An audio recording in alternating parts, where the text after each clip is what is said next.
we need to stop by Gator's Morn to drop off that passenger. And then probably back to London, because even though we did manage to rein our terror down from where it was starting to push into dangerous territory, it's still not great. And besides, we're wanting to head to, like, Venderblight, Wither, Chapel of Lights. We're wanting to head in that direction anyway, so we're gonna be vaguely passing by London on the way there. And unfortunately, we can't just chuck out the passenger on one of the stalactites and say close enough. We could have traded a drowning pearl for 2 solace fruits instead of buying one. Of course we could. Does the drowning pearl take a spot in our hold? Is my question. I don't think it does. I think it counts as a curiosity. Yeah, it does. It's somewhere in here. Yeah. Okay, we're going to just keep that in mind because the solace fruit would take a spot in our hold, I think. Or maybe not. Nope, okay. They're both considered curiosities. Well, that's good to know. So we can come here and trade for 2 of them if we end up needing more. But we're gonna just keep the drowning pearl as it is for right now. Of course, we didn't get the one where we could talk our way out of it with favors for the Admiralty. Just, of course we didn't. Yay! We got the 60% chance. It's the only danger of bringing it back to London.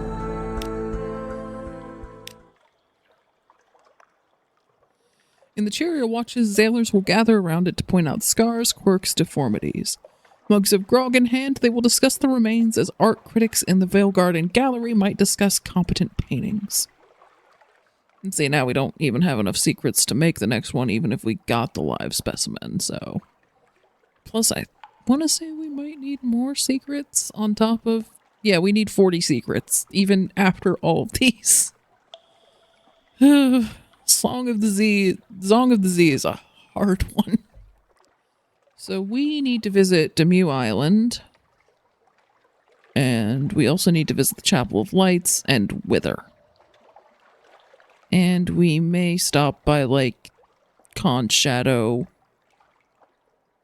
Maybe Irem, if we can figure out how to get that serpent vision thing, although we might end up needing coffee to be able to stay there. Okay, bargain with the factor for a secret. 200 echoes, alright. The irrepressible cannoneer is convinced that the factor knows more about the weapon, the company's terrible prototype. You will need a bribe. It's only fair. A shared and sordid past. Even with the bribe, the factor is reluctant to talk. But it seems the cannoneer knew him in the old days, and he's even more reluctant to have the cannoneer talk about the old days. Finally, he gives in. It was a place called Estival. Do you know it? It's, a striking place. You wouldn't believe me if I told you. It's east. A long way east. We took it off all the maps. Not that the maps lasted Z anyway. That's all I know. Now, shall we let the past lie where it fell? Did they blow a hole in the roof? We'll get back out to Estival eventually. I do kind of like heading that way, and the outer shroom would possibly let us get more Blimigans, although we're gonna need to get a good source of prisoner's honey. Maybe the next time I see it at the Iron Republic. You and your ship's doctor clamber over the beast as it lies in the lee of your ship. Its blood is a curious blue, and the blood, too, is touched by luminescence. It's a female, but there are no eggs. And what's this, on its belly? Someone has chiseled 7 marks between 2 horizontal lines, like pillars supporting a roof. Ooh, we got a hunting trophy from that, in addition to 30 fragments. A cloaked man in a hippo mask stands surrounded by a pack of rodent soldiers. We caught this one sneaking around by the aide hesitates, paws sketching the shape of Pigmode's blue scintillac. What should we do with him, hairless advisor? Okay, I know that, yeah, okay. He's from Visage. I just don't remember them mentioning hippo masks there. A cursed envoy. He draws himself up to full height. Flourishing blessings be upon you, Frog. You stop him cold. Frog? Hippo speaks above his station. His mask denotes him little more than an exile. He has no authority. Hippo is chastened. 1,000 apologies, he whispers, I felt the light of the left eye that might buy my passage home. The eye will call to others, and they will bring jackals to this place. Do not tarry here, once moth, lest their comforting shadows take you too. Okay. Yeah, advocate for his arrest. We need to not let this get out. Taken away at gunpoint. The masked man puts up no resistance as the guards lead him away. We will tie him down while we decide his fate, squeaks the aide, perched on your shoulder. We have no prison that can hold him, but our ropes are sturdy. I hope they are sturdy enough. I kind of can't remember what was holding us up in the Chelonate. So I need to go remind myself what was holding us up in the Chelonate, because I very much doubt that we fixed it. But if we're going to do that, then we're going to need a bit more fuel. Even though this isn't the best price for it, it's not terrible. So we're going to go down to Port Cecil, and then possibly swing by the Savior's Rocks, and then the Chelonate. And since we're going to be going through areas that we haven't been to very much since we got the submarine, we're going to try to find Hideaway. Auroral rupture. A light grows in the far southwest. It begins like a distant bonfire, but very rapidly it becomes brighter, brighter. It looks remarkably like sunrise. Some of your crew fall to their knees, others duck behind cover or shield their eyes. One cries, "Dawn machine waking." Keep your eyes on the ground. This is something uncanny. Look around you, but not directly at the light. Anything like sunlight is rare down here. What will you see? Look into the light. Curiosity is deadlier than any number of sharks. That is a 14% chance.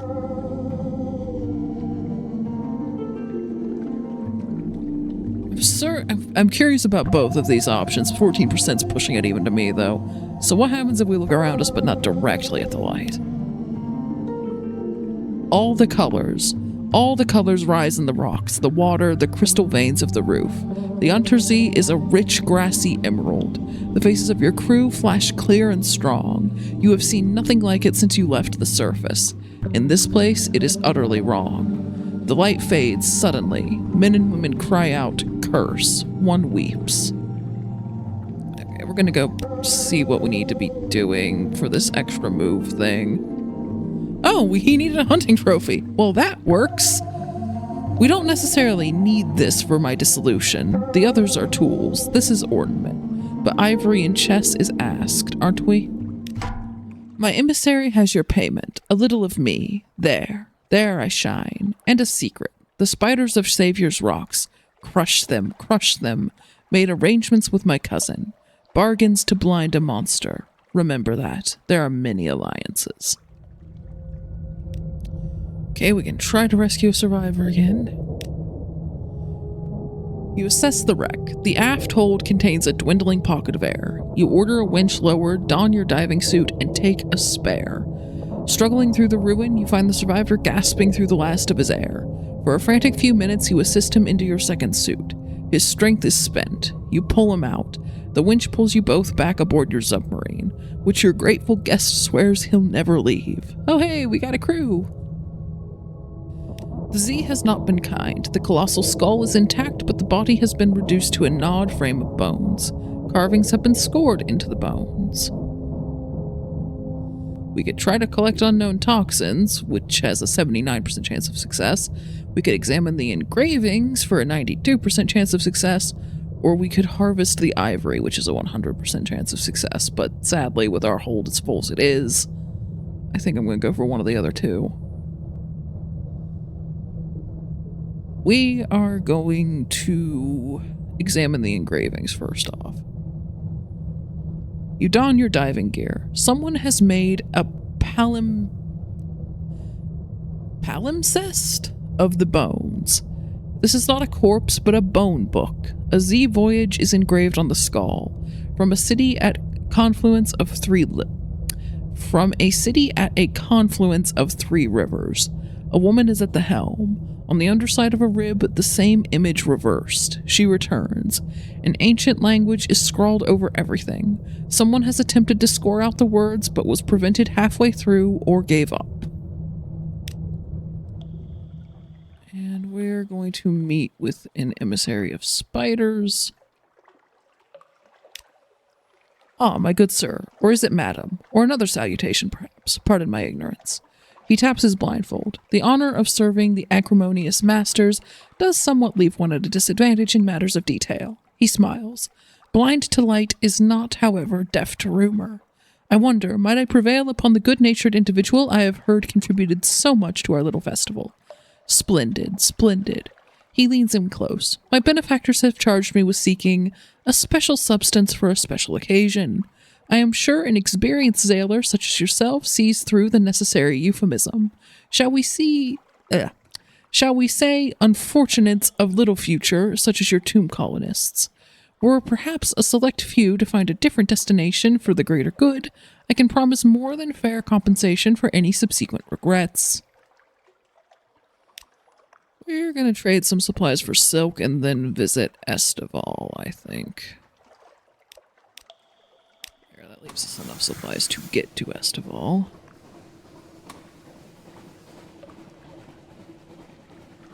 We can stop by the Empire of Hands, too, and check in on that.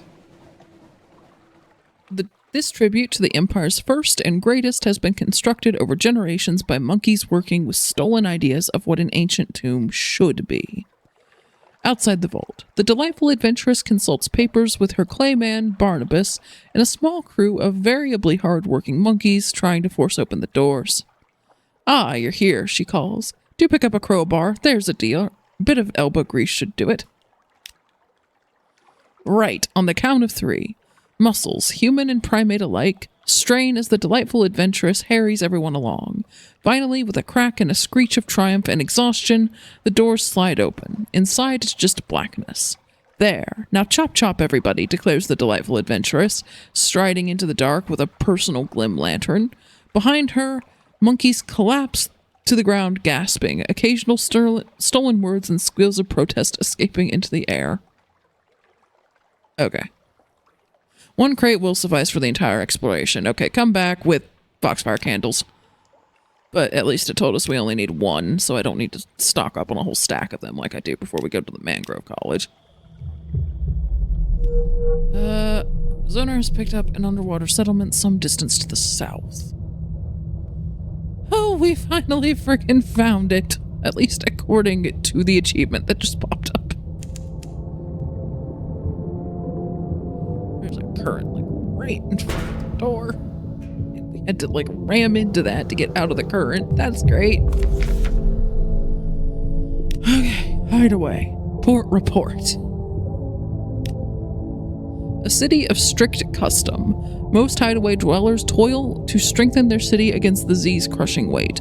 Those that don't instead prepare for that night's festival, and all without a word spoken aloud. If they need to communicate, the people of Hideaway rely on a strict system of acutely formal gestures. Drop off the impolite investigator. This is where he requested you bring him. The impolite investigator grins as he disembarks. As soon as he's exited your ship, he spots a small ancient man, the sprightly visionary. The investigator rushes over to him and shakes his hand while unleashing a barrage of questions. What's your name? Reason for exile? How's the food? The visionary writes a message in the notebook chained to his wrist. He presents it to you both. Welcome. Sorry, must run. You need to register yourself. Go straight ahead. Advice, no questions. Befriend Timtum. Good day. Okay, let's get that farewell letter to the sprightly visionary while we're here so I can quit staring at that. A farewell accepted. The sprightly visionary tears open the letter, scanning it quickly, then reading it again more closely. His emotions are guarded, but his fingers gently trace the ascot around his neck. In response, the visionary writes only, tell Lorenzo he is dismissed from his service. Hesitantly, he gives you the salute of a conjugate commander before rushing off to busy himself with other work. Deliver a scholar of lost causes. The bandaged scholar surveys the miserable crowd with open disdain. Yes, these should suffice. Destined for frustration. The last you see of the scholar, he is trying to get an artist to answer his questions and shaking in frustration. A crowd seems to be closing around him. We can actually... let's see. Oh, you can sell a casket of sapphires for 2 muter salt here, so that's something to remember. In case we need muter salt and don't want to give up Z stories, which frankly I don't, so we might come back here with sapphires. Oh, and we can buy strange catches here. Okay, good. There were several people that needed those, but we'll get that later because we don't have much extra supplies right now. Alright. Okay, let's try joining a festival. Though you do not reside in Hideaway, the people of the city will allow you to participate in their festivals if you aid in the preparation for them. They'll even be grateful for the extra help. One of the dwellers bows deeply before you and performs the gesture of friendship by showing you her wrists and crossing her arms to touch your shoulders. She fumbles in her pockets before she presses a small shell into your hand. It's curled like a wave. A little claw darts out and nips at your finger. The woman coos at the tiny creature. Okay, we needed that. Though everyone in Hideaway has a night to celebrate a festival of their own making, most dedicate their efforts to one of 3 great events. The silent reel. Throughout the night, the people will dance. There will be no music nor any obligations to conform to a particular style. The hour of our reflection. There is a dweller too ancient and too mad to help maintain Hideaway. Instead, the gesture serves a ceremonial role. During the festival, they bark out a phrase, which everyone then represents through art. Invariably, the topics are variations on handsome Timtum's generosity or Hideaway's superb lifestyles. The rainbowing. Revelers will indulge in a colorful feast featuring the finest food Hideaway can manage to find in the abyssal depths. Okay, we're participating in the rainbowing. Banquet tables are laid throughout the festival square. The smell would have a lesser sailor heave out their innards, and all the lurid dye in the world does not disguise how unappetizing the meat is. Nevertheless, some diners rush eagerly to their seats. Participate in the ceremony of the 7 sips. A chalice of an inky blue liquid is set before you. To your left, the sallow philosopher has a green drink. To your right, the conscientious mercenary is sipping something indigo. You fill your mouth with the foul-dyed water. Your fellow diners spit out in a spray. You follow suit. When the rainbow clears, the tables, not to mention you and your fellow diners, are covered in color. The green-lipped philosopher holds her stomach but forces a smile. The mercenary grins at everyone down the table, showing off his indigo-strained teeth.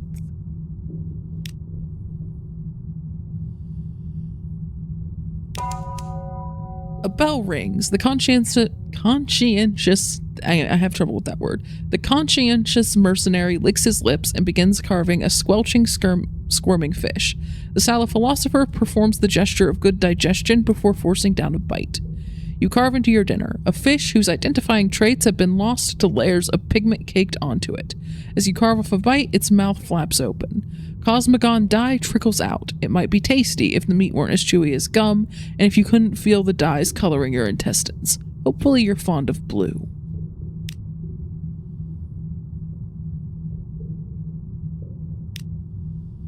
Partake of Lady Black's chiefest pearls. Festival servers clear your plates and present the night's dessert, of violent dyed organs of a bound shark laid across the table with anatomical accuracy. The conscientious mercenary looks at you meaningfully and cups his cheeks, the gesture of plenty. He slices you a lobe of the shark's brain and licks the violent jelly from the blade when done. He considers the eyes carefully before he places one on your plate. He adjusts it to look up at you. Your first bite of the brain, and the taste spreads through your mouth like ivy. The eye is no better. It pops in your mouth, bursting into stinking jelly.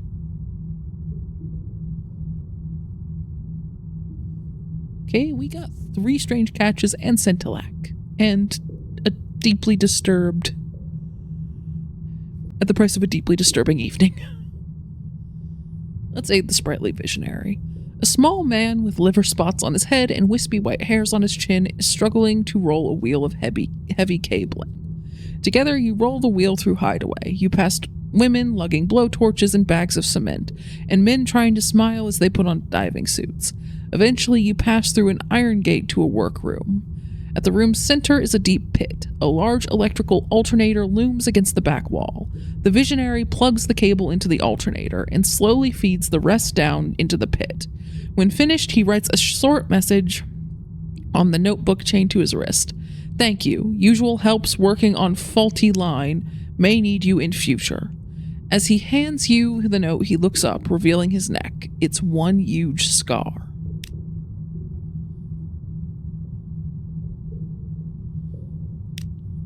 He's industrious for one so old. He's always running around the city, aiding the cablemen or repairing electrical faults. He passes a toolbox to one of his workers and rushes over to you. He writes in the notebook chained to his wrist. Supply engines with fuel. The visionary passes you a scrap from his notebook. Alternator engines near dead. Need fuel. Provide 7. I'm sorry, I will come back, but I can't do that right now. We will need to come here with a crap ton of spare fuel.